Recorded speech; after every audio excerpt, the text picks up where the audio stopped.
guys, and welcome to another episode of a Doge's Breakfast. I am your host, Big Deno, and this is a very special episode today because I have released it to the public. Everyone can view this episode. The reason that I've decided to do this, and James and I had a bit of a chat about it, we just thought it would be cool to get a few more people involved with some of the things we're doing. So there will still be more private episodes, don't worry about that. Those ones will only be available to people that have donated to James and I in our trip to Lock and Load, which is, as of today, only about 3 and a bit weeks away. Very exciting. This episode is not going to reveal any private information that James and I have been working very hard to keep quiet, but what it is going to show you is me painting a figure. I'm going to start painting Primeasa from my Kador army that I've been working on for about 4 months. We're going to go from start to finish. It's going to be a time-lapse video, so it'll be sped up, and I'll give you some insights as I go. Basically how I paint a model, some of the processes that I use, and all that sort of stuff along the way. So let's head straight into it now, and we'll see how I go. Alrighty, so here we go. This is Primeasa. I have hit her with a little bit of airbrushing on her face with a bit of flesh colour, but I'm basically going to go over that now because I changed my plan on how I was going to do it. So when I do a bone sort of armour, I start off with this tan colour. I think with airbrushing it's very important to build up the stages of colour. It creates a nicer gradient and gives you less of that sort of airbrushed finish, which can sometimes look a little bit too clean. Here you'll see we've got little Peach coming to visit. With the Vallejo Model Air colours that I use, that they have some really good colours, but there's a couple that I don't think quite match what I want. Like they've got a slightly different tone, and so for this bone colour, that they've got this particular colour which I really like, and so I like to use that over the Vallejo Model Air colour that's sort of similar to it. So that you have to mix that up to get it to the right consistency. But straight after that, we hit it with the Vallejo Model Air, and you can see I'm cleaning out the airbrush now, just making sure it's all good for the next time I use it. So once we've done just that bone airbrush, I'm going over the skin colours, which is obviously your face and your hands. Hitting those areas with the same flesh colour you can see in the background. It's actually a Vallejo game colour. This sort of coat I like to just make fairly flat and fairly simple. I've pulled out blue now. So for me, like I've always felt that Kador red seemed to be the wrong colour really. I think they live in a cold place. Blue seems to be a little bit more representative of that sort of cold, wintry lifestyle. So I decided to paint mine blue, which is a bit different. It looks pretty cool. I like it. So yeah, this colour in the background is actually a model colour, just one of the normal ones, and it's the closest colour I could find to a Vallejo Model Air colour. It's not actually identical, unfortunately. It's just slightly off. So I find myself when I airbrush the blue and when I paint the blue on, they tend to look just a little bit different. It's barely noticeable. Like I'm probably the only one who notices it, given that I look at them really closely for about 3 hours. But what I have to do with this color is give it a bit of a wash with a black to actually darken the tone, and then I actually come back over the top and re-highlight, and that gets pretty close to the airbrush color. So bit of brown now, just for the leather holster, and I think also some bits of a cloak up around her neck. This is obviously the newer version of the Primeasa, and I actually picked it up as part of a trade for some models. It was a bit strange, like I just randomly won Butcher 3 as a lucky door prize, and then suddenly a guy was selling a Kador army on our regular forum, so it seemed to be providence, serendipity. But a few of them actually came with little bits missing, and this particular model, you can actually see where her hammery thing connects to her hand was actually was missing, and so I had to sculpt a bit of that. I didn't do a very good job. My whole philosophy with this particular army was to get the whole thing painted as quickly as possible, and like for me that took I've spent probably 4 months on the army, and I've painted probably 75% of it, which is awesome. Anyway, so I just quickly did the silver there, and now doing the trim of the cloak, which is a grey colour. I have actually done varying colours on the trims. I've done some with brown and some with grey, but I feel like this particular model, it's really quite a cold sort of colour scheme that I'm going for, and I think the grey suits that a little bit better than the brown. So just filling in a little bit of like every now and then you'll get a little bit of paint run over onto an area that you've already painted, and the easiest way to fix that is to just grab another brush that's still got a bit of water on it. Not a lot of water, you don't want to flood the area, but just moist, and actually and pull it off, dab it off on a tissue, something like that. So anyway, that's the all the base stages finished, and I go on to this stage, which I like to call the magic wash. As I mentioned in the last painting episode, it's a combination of it's not actually Devlin mud. It's a combination of a few different inks and washes, and also some ink medium. Now I don't sort of just layer that on completely thickly over these areas. It does depend. Like in some areas I'll have it thinly mixed with water, and just gently touch it on the model, and in some areas I'll hit it quite heavily. So it depends on the area on the figure where I'm trying to create some shading. And then I'm also doing the same with the black. This does tend to be a little bit thicker, because I'm going over a couple of areas to try and create the tone of that blue, so it tends to be quite thick over there.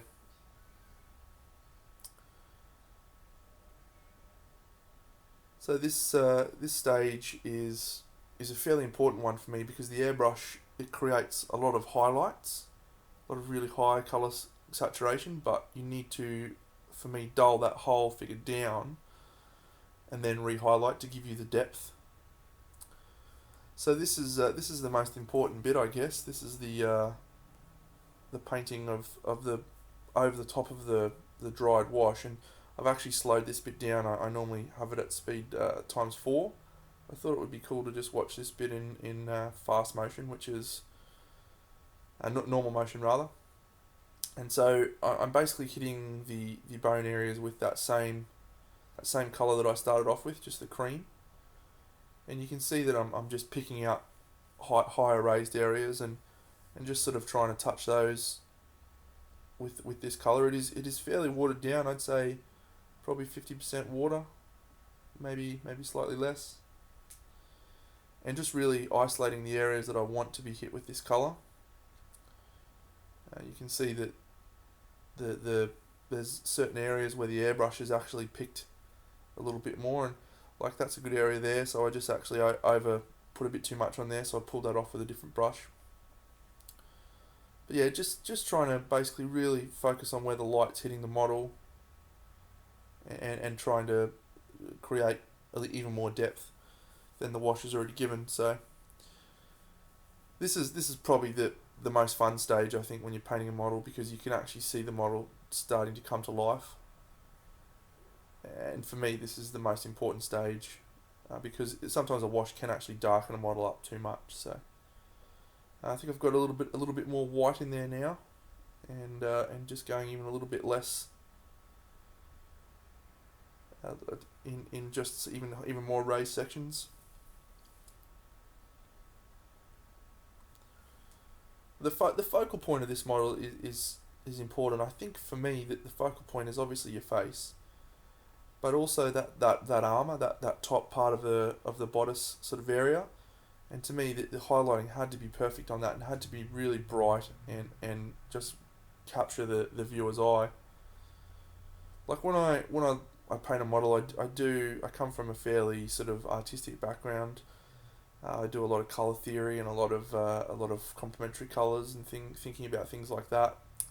Blue is obviously the main color of the army, and the complementary color of blue is orange. So I've done the edge of the bases in orange, with the arc markings, and I've also done a lot of rust sort of on some of the other models, as well as little bits of orange on certain models.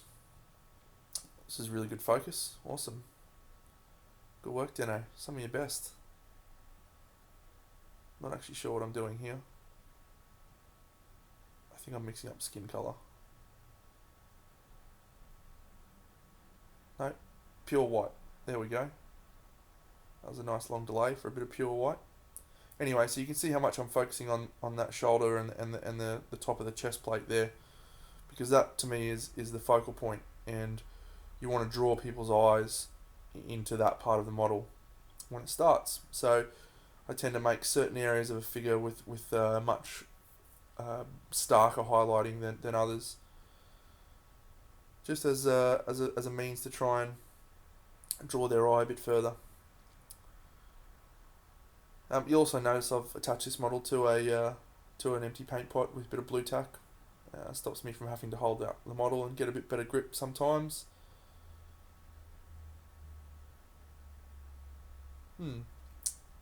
Yeah, so back on the artistic side of things, so I decided to have this whole army be a very cold army. I wanted it to look like a frozen wasteland army sort of would look like.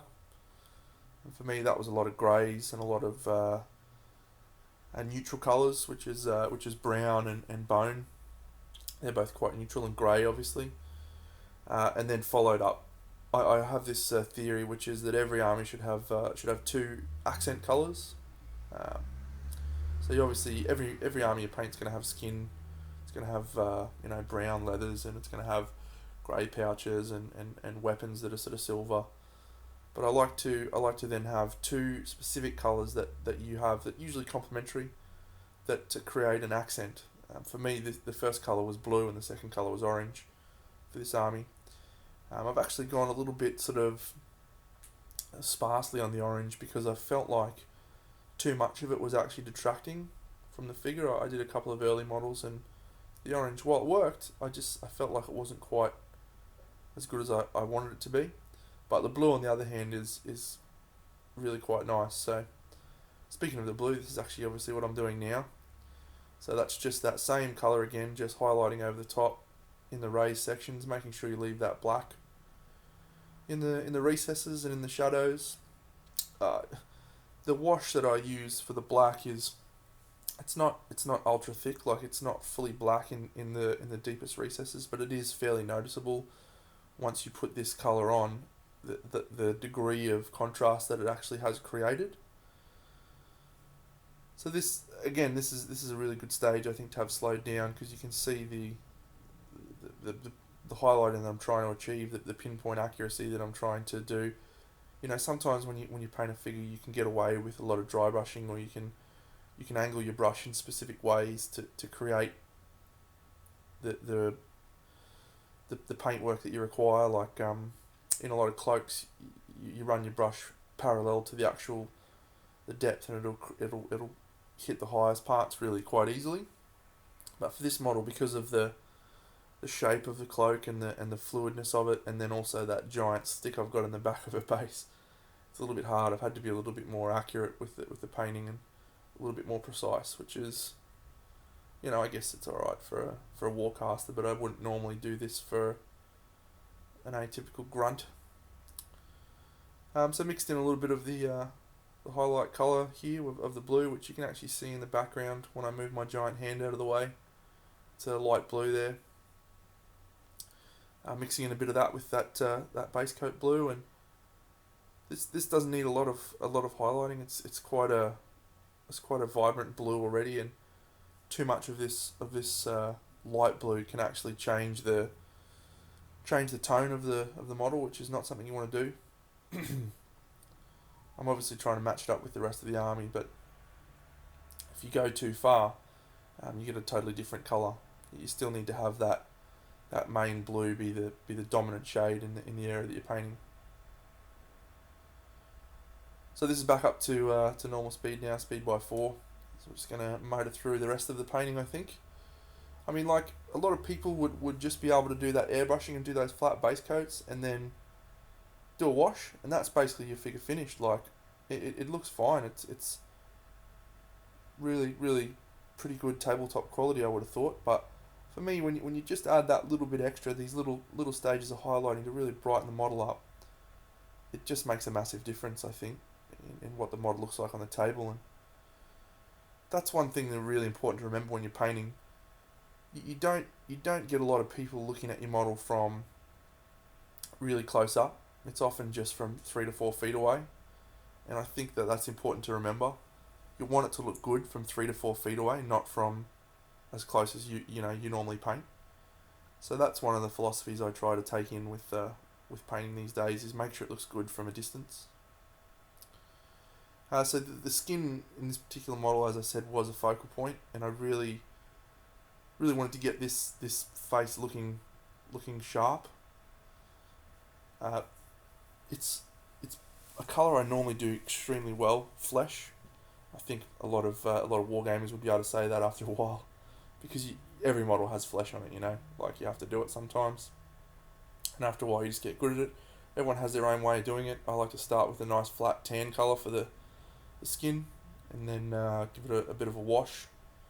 Then mix in some bone. Actually, I like to use a bit of bone, which changes the tone of it sometimes. Sometimes I use white, and sometimes I use an actual like a flesh color. But here I use bone to highlight, which I think worked out quite well for her. And I'm actually just going in with a bit of that wash, just in various little recesses over that. And again, that's quite heavily watered down, because sometimes when you highlight with a color like a bone or something like that, you can actually once again change the tone of the color. And I do want it to look like a skin. So by washing that back down, and I will actually go back in and highlight that again, you'll see. So it's good to just, it actually smooths out the highlights and the blending as well. So the grey next. It's pretty easy colour to do, grey. Bit of grey, bit of white. Easy as that. Sometimes I miss sections because I tend to paint quite quickly, obviously, and you miss little things like that bottom tassel of the cloak there was actually supposed to be grey, the top part of the cloak, and I forgot it. So I had to go back and do it now, but that's, I like to, at the end of the figure, once you've finished, just go in and make sure everything's done, double check all the little bits and pieces, and it's not that hard to go back in and mix. The only issue is when you're airbrushing, it's hard to go back.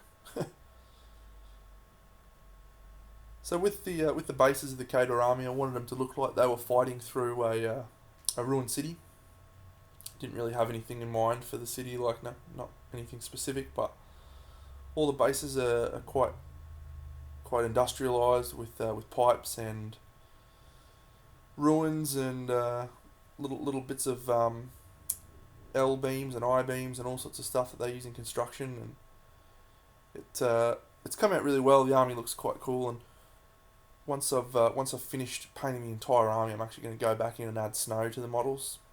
I'm doing the whole thing at once because it's quite hard to mix up the snow to the right consistency. So all the sorcerers I've painted have had black hair.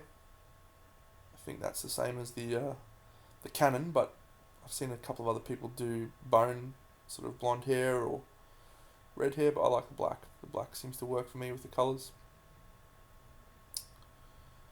A bit of grey now, mixed in with a bit of white, just to really bring out the highlights. The white on the edging of this grey makes a really big difference to the model. Again, it's what I was saying before. You want it to look good from 3 feet away, and the brighter the highlight is, the more noticeable it is. So for me, I actually go up to straight white. It's pure white for the final highlight stages on a grey. I did actually go a little bit too moist with my colour there. Actually got a little bit of the areas it wasn't supposed to be, and so I just touched a little bit of those areas with the black again. Basing I've done with these guys is very simple. I paint it with a dark brown, and then I dry brush a lighter colour, which is the same bone colour, and then wash it all with a black, which actually really does a lot for the look. It turns it into a more industrial, like a wasteland sort of thing.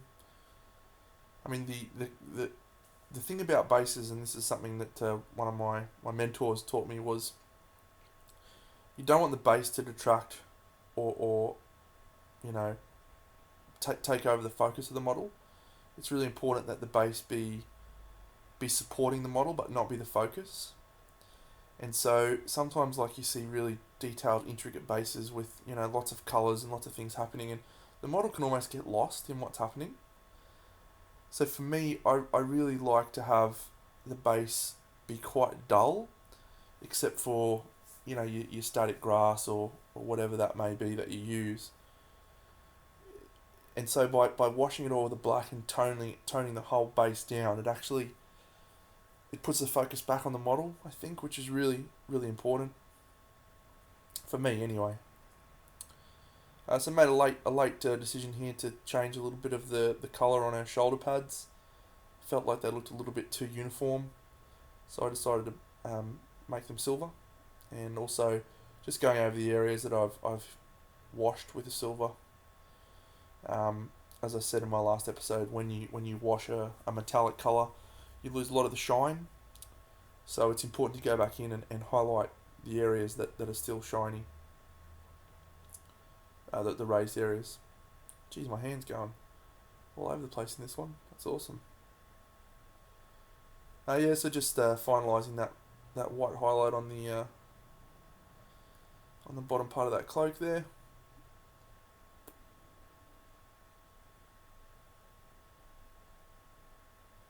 What are we doing here? Oh yeah, straight white. Last stage of the highlights there. Just fixing up that top bit that I re-went in with the black. And just try and do the eyes. I don't normally go for the eyes, but this model really looked good. It looked like it had quite clearly defined eyes, which I think if you can do eyes well, it looks good. If you can't, I do tend to just leave them. I think that having eyes just be sort of you know, your wash or your pits is totally fine. But yeah, the eyes on this model were looking really good, so I decided to try and do them, and then just did a bit of cleaning up with the flesh colour just around the neck and the eyelids.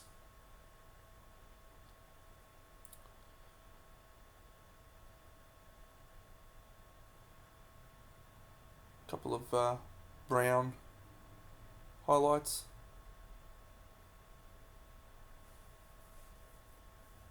On the cloak and gun holster. It's really quite interesting watching yourself paint. I have to say I found it quite a novel experience.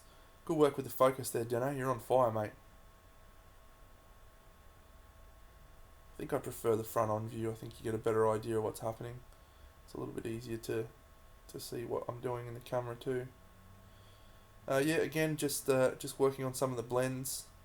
I like to use those washes in a lot of stages just to really tone things down,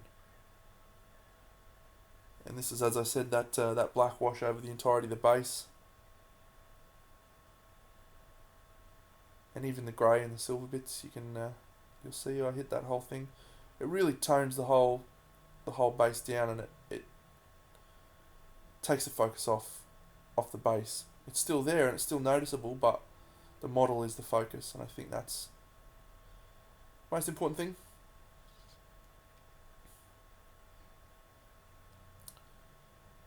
So that's pretty much done now.